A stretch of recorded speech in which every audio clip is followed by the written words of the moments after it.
जय हिंद दोस्तों, बहुत बहुत स्वागत है आपका अल्ट्रा ड्रीम स्टडी के यूट्यूब चैनल में। दोस्तों हम पढ़ रहे हैं इंडियन पॉलिटी और इंडियन पॉलिटी में हम लोगों ने 3 टॉपिक कंप्लीट कर लिए हैं। देखिए, पहला है यूनियन एंड इट्स टेरिटरी। इसको हम लोगों ने डिटेल के साथ में कंप्लीट कर लिया है। और इसके बाद दोस्तों हम लोगों ने इंडियन सिटीजनशिप यानी कि भारतीय नागरिकता के बारे में पढ़ा था। और इसके बाद जो तीसरा टॉपिक है वो है संविधान का भाग 3 यानी कि फंडामेंटल राइट्स। तो फंडामेंटल राइट्स दोस्तों हम पढ़ रहे हैं और उनमें हम लोगों ने समानता का अधिकार और स्वतंत्रता का अधिकार अच्छी तरह से कंप्लीट कर लिया है।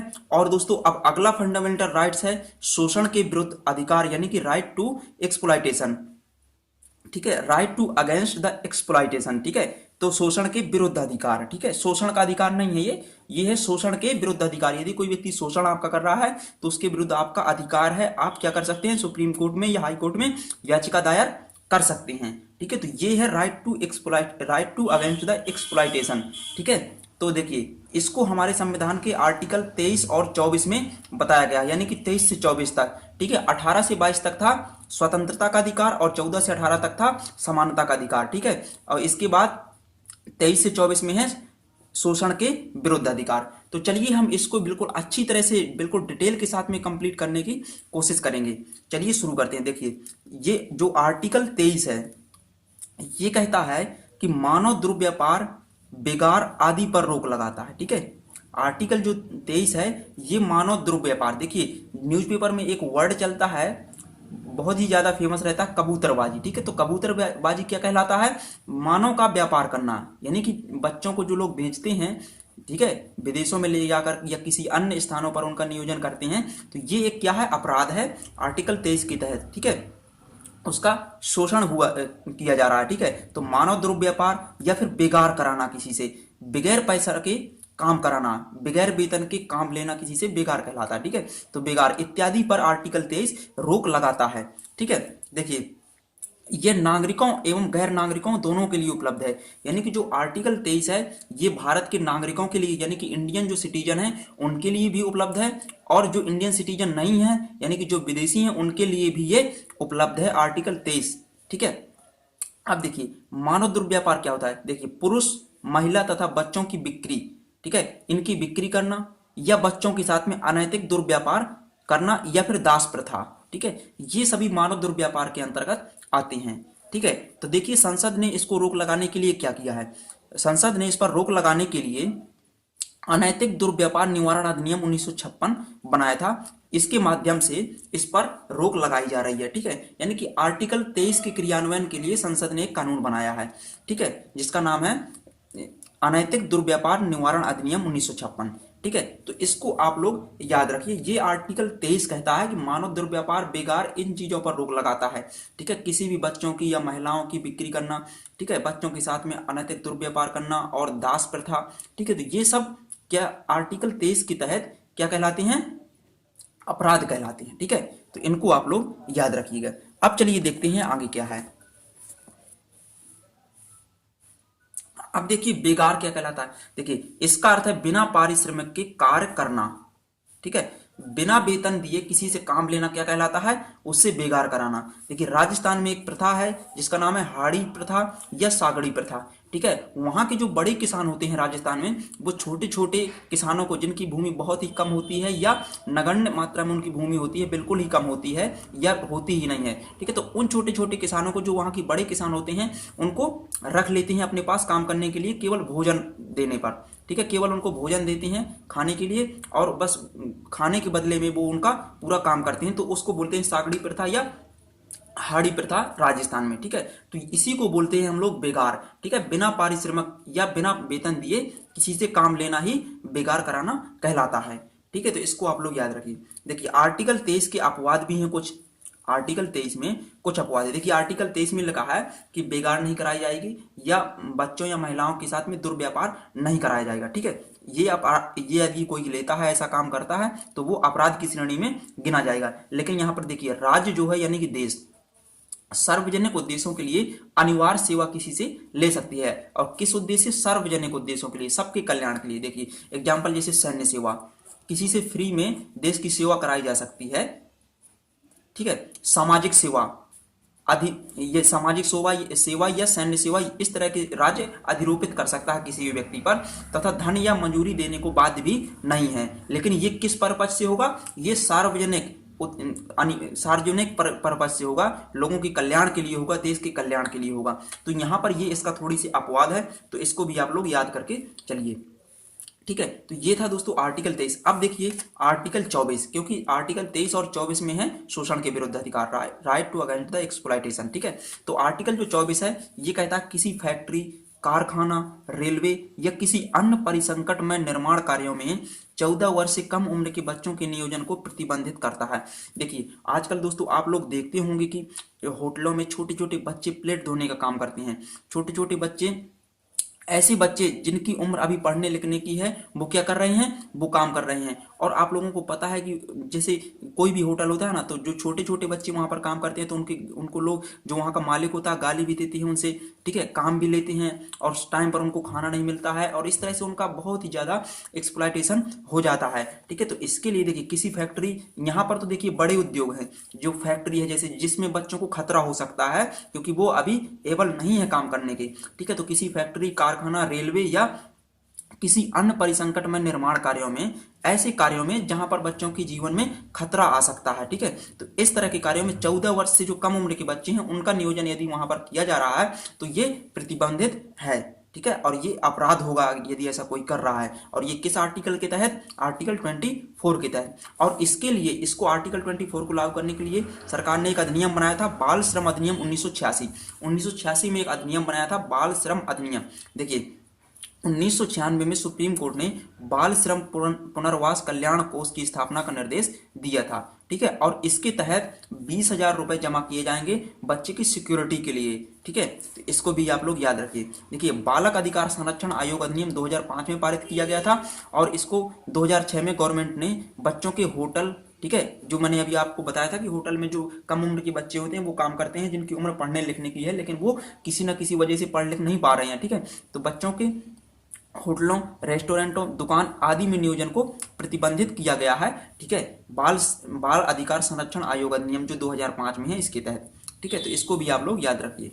अब देखिए बाल श्रम संशोधन कानून 2016 जो 1986 में बनाया गया था, बाल श्रम अधिनियम, इसी को 2016 में पुनः संशोधित किया गया, जो 1986 में बनाया गया था। ठीक है, तो 2016 में इसको संशोधित करके क्या किया गया? देखिए 1986 को संशोधित किया गया, जो 1986 में बनाया गया था बाल श्रम अधिनियम। ठीक है, तो इसमें मूल अधिनियम का नाम जो था वो बदल दिया गया था, और नाम बदलकर क्या रखा गया? बाल श्रम अधिनियम से बाल एवं किशोर श्रम अधिनियम 1986। ठीक है, बाल एवं किशोर श्रम अधिनियम 1986। ठीक है, और संशोधित अधिनियम ने उल्लंघन करने पर, यदि कोई व्यक्ति जो इस अधिनियम का उल्लंघन करता है तो उसे 6 माह से 2 वर्ष तक की कैद हो सकती है, 6 माह से लेकर 2 वर्ष तक की कैद हो सकती है, तथा 20,000 रुपए से 50,000 रुपए तक का जुर्माना होगा। और यदि कोई व्यक्ति वो अपराध दोहराता है तो उसको 1 से लेकर 3 वर्ष तक की कैद हो सकती है। ठीक है, तो ये बाल श्रम संशोधन अधिनियम 2016 में प्रावधान किया गया था, तो इसको आप याद रखिए। जो बाल श्रम संशोधन अधिनियम 2016 है, ये 1986 वाले अधिनियम को संशोधित किया गया था, और इसका नाम क्या रख दिया गया? बाल श्रम अधिनियम से बाल एवं किशोर श्रम अधिनियम 1986। ठीक है, तो इसको आप लोग याद रखिए। अब चलिए देखते हैं आगे क्या है। देखिए यहां पर हम लोग देखेंगे, देखिए अपराध दोहराने पर कैद की अवधि क्या होगी? 1 से 3 वर्ष। ठीक है, ये हमने बता दिया। देखिए अब देखिए अगला फंडामेंटल राइट है जिसको बोलते हैं धर्म की स्वतंत्रता। ठीक है, धार्मिक स्वतंत्रता या धर्म की स्वतंत्रता, ये चौथा मूल अधिकार है हमारा।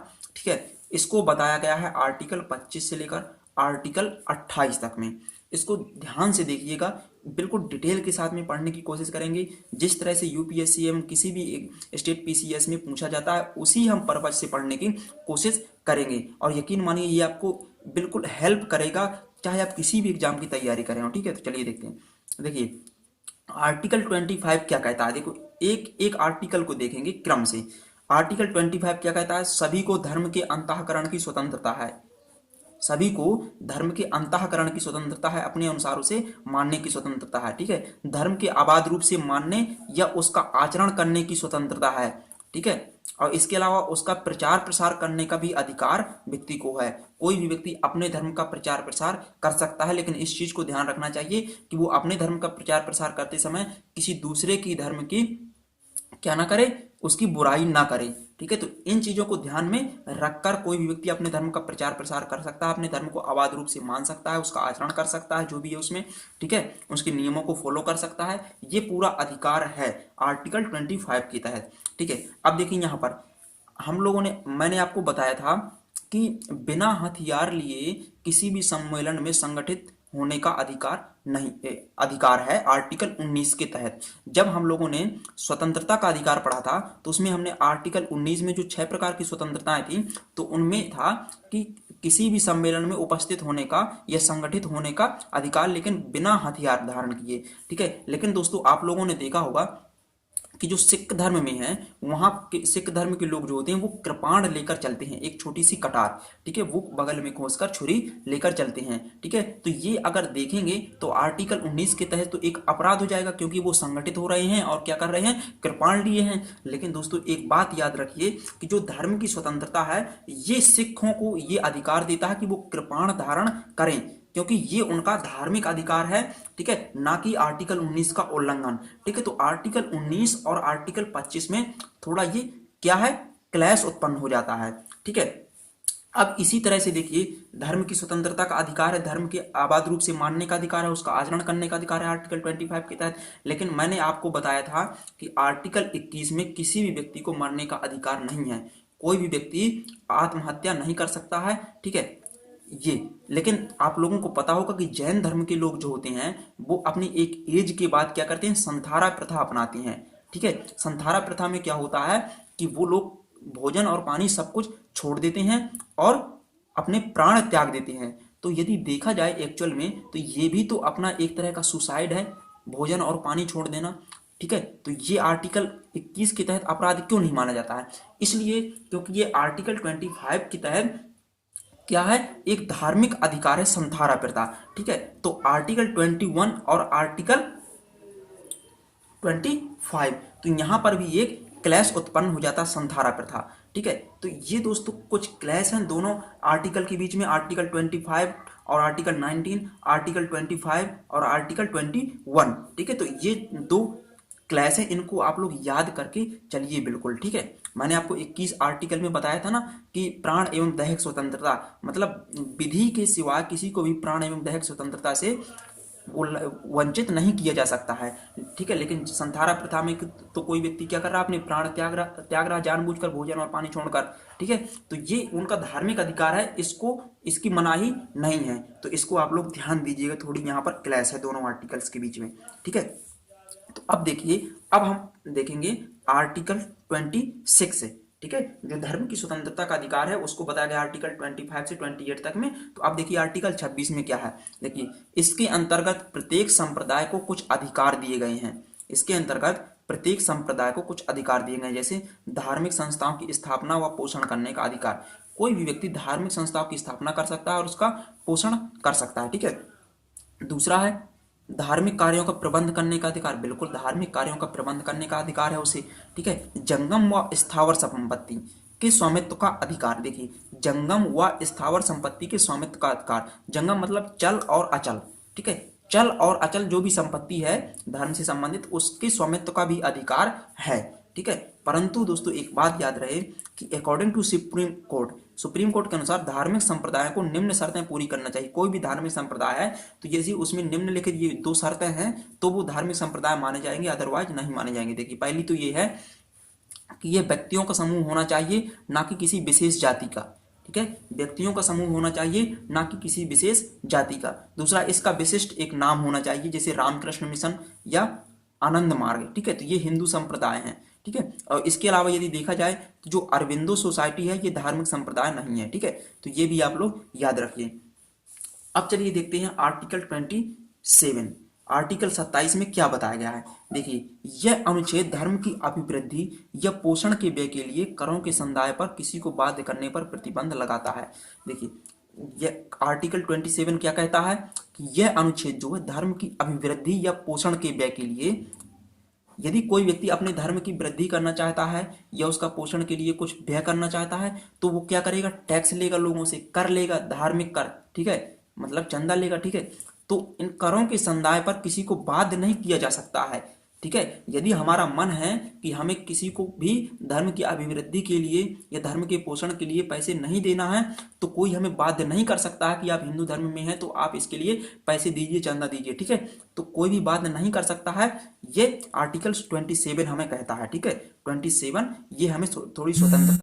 लेकिन दोस्तों एक बात याद रखना कि जो यात्रियों पर शुल्क लगाया जाता है, ठीक है, जैसे कोई भी व्यक्ति हो, जैसे वो जम्मू कश्मीर या किसी भी वैष्णो देवी जैसे मंदिर में जा रहा है घूमने, ठीक है, तो वहां पर क्या लगेगा, उनको थोड़ा शुल्क लगेगा वहां पर जाने के लिए, ठीक है। तो जो यात्रियों पर शुल्क लगाया जाता है तो वो एक तरह का यात्री शुल्क होता है, ये उन्हीं की सुविधा के लिए लगाया जाता है, ठीक है। उस पैसे से जो हमें पैसा जो एकत्रित होता है यात्रियों के शुल्क से, वो उन्हीं यात्रियों के लिए वहां पर सुविधाएं प्रदान की जाती हैं, ठीक है। तो किसी भी यात्री पर जो शुल्क लगाया जाता है ये टैक्स या कर नहीं कहलाएगा, क्योंकि ये उन्हीं के लिए होता है, ठीक है। तो ये थोड़ा अलग है इससे, लेकिन इसको याद रखिए कि कोई भी आपको अपने धर्म की अभिवृद्धि के लिए कर लेने पर, ठीक है, या करों के संदाय पर आपको बाध्य नहीं कर सकता है, और ये हमें अधिकार देता है आर्टिकल 27। तो इसको आप लोग बहुत ही अच्छी तरह से याद रखिए। तो चलिए अब हम स्टार्ट करते हैं, आगे क्या है देखिए।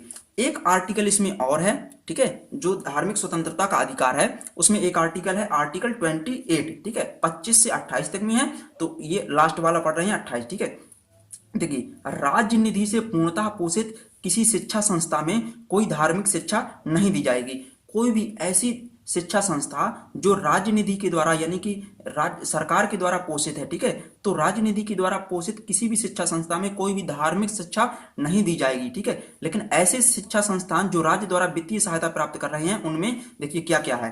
धार्मिक निर्देश पूर्णतः प्रतिबंधित है, किसी भी धर्म से संबंधित निर्देश नहीं दिए जाएंगे कि आपको इस धर्म की टेक्निक को फॉलो करना है इस शिक्षा संस्थान में या इस धर्म को मानना है, ऐसा नहीं है। लेकिन धार्मिक शिक्षा दी जाएगी, आपको हर धर्म के बारे में पढ़ने का मौका दिया जाएगा, हर धर्म के बारे में पढ़ाया जाएगा, लेकिन किसी भी धर्म को फॉलो करने के लिए नहीं कहा जाएगा या आपको फॉलो करने के लिए बाध्य नहीं कहा जाएगा किसी भी शिक्षा संस्थान में जो राजनीति के द्वारा पोषित है, ठीक है। तो इसको आप लोग याद रखिए। और अगला है स्वैच्छिक आधार पर धार्मिक शिक्षा की अनुमति है। और यदि कोई व्यक्ति धार्मिक शिक्षा दे रहा है किसी शिक्षा संस्थान में जो राज्य निधि के द्वारा पूर्णतः पोषित है, ठीक है, तो वहां पर स्वैच्छिक आधार पर होगा। यदि हमें धार्मिक शिक्षा नहीं चाहिए तो कोई हमें बाध्य नहीं कर सकता है, ठीक है। तो ये आर्टिकल 28 में बताया गया है कि राज्य निधि से जो पूर्णतः पोषित कोई भी शिक्षा संस्थान है तो वहां पर पहला तो है कि कोई भी धार्मिक निर्देश नहीं दिया जाएगा, धार्मिक निर्देश नहीं दिया जाएगा, ये आप याद रखिए, ठीक है। लेकिन धार्मिक शिक्षा की अनुमति है, धर्म के बारे में आपको पढ़ने का मौका मिलेगा। और इसके अलावा है स्वैच्छिक आधार पर धार्मिक शिक्षा की अनुमति, ठीक है। तो ये है धार्मिक स्वतंत्रता का अधिकार। अब दोस्तों इस वीडियो को हम लोग इतना ही कंप्लीट करेंगे इस वीडियो में। और इस देखिए हम लोगों ने पढ़ लिया है समानता का अधिकार, स्वतंत्रता का अधिकार, शोषण के विरुद्ध अधिकार और धार्मिक स्वतंत्रता का अधिकार, ठीक है। अब इसके बाद हम लोग पढ़ेंगे संस्कृति एवं शिक्षा का अधिकार, जिसको आर्टिकल 29 से आर्टिकल 30 तक में बताया गया है। तो इसको हम लोग नेक्स्ट वीडियो में कंप्लीट करेंगे। इस वीडियो में हम इतना ही पढ़ेंगे। तो दोस्तों यदि ये वीडियो पसंद आए तो वीडियो को लाइक करें और चैनल को सब्सक्राइब करें। दोस्तों हम बिल्कुल सीरीज वाइज पूरी पॉलिटी कंप्लीट करेंगे। आप चाहे किसी भी एग्जाम की तैयारी कर रहे हो, यकीन मानिए यहाँ से प्रश्न जरूर आते हैं इस टॉपिक से। Thank you.